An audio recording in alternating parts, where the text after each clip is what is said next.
বটিয়াঘাটা জাতীয় ফল মেলা 2025 উপলক্ষে বর্ণাঢ্য র্যালি ও আলোচনা সভা অনুষ্ঠিত।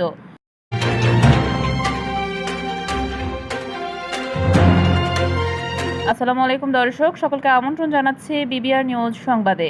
বটিয়াঘাটা থেকে সহকর্মী মোহাম্মদ সোরাব হোসেন মুন্সির পাঠানো তথ্যচিত্রে দেখুন বিস্তারিত। দেশি ফল বেশি খাই, আসুন ফলের গাছ লাগাই, এই প্রতিপাদ্যকে সামনে রেখে বৃহস্পতিবার উপজেলা কৃষি অফিস চত্বরে জাতীয় ফল মেলা 2025 উপলক্ষে বর্ণাঢ্য র্যালি ও আলোচনা সভা অনুষ্ঠিত হয়েছে।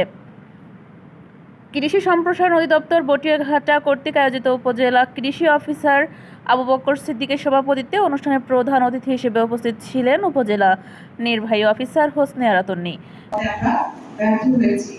এখন মাঝখানে এরকম মানে কৃষি ডিপার্টমেন্টের একটা স্লোগান ছিল, হয়তো মনে ছোট, যে বেশি বেশি আলু খান হাতের উপর চাপ সমান, এরকম একটা বিষয় তারা সামনে নিয়ে আসছে। তখন আলুর একটা প্রচলন বা শতকরার সাথে চাহিদা বিকল্প চাহিদা হিসেবে। বিশেষ অতিথি হিসেবে উপস্থিত ছিলেন উপজেলা সিনিয়র মৎস্য অফিসার সেলিম সুলতান, প্রাণী সম্পদ তরিকুল ইসলাম, প্রকৌশলী গৌতম কুমার, সাংবাদিক ইনায়েত আলী বিশ্বাস, বটিয়াঘাটা প্রেস ক্লাবের যুগ্ম আহ্বায়ক যথাক্রমে তরিকুল ইসলাম, সোরাব হোসেন মুন্সি, সাংবাদিক ইমরান হোসেন, উপসহকারী কৃষি অফিসার কমলেশ বলা, রামেন্দ্রনাথ বিশ্বাস, তরুণ কান্তি মজুমদার, আব্দুল হাই খান, দীপঙ্কর মণ্ডল, দীপন হালদার, ধ্রুব জ্যোতি সরকার, বিষাদ সিন্ধু মণ্ডল, পিন্টু মল্লিক, প্রতাপ বালা, শিউলি বিশ্বাস, নিবেদিতা বাছার, অমিত বিশ্বাস, লিপিকা সরকার, ইলোরা, আনিসুর রহমান সহ কৃষক কৃষানি উপস্থিত ছিলেন।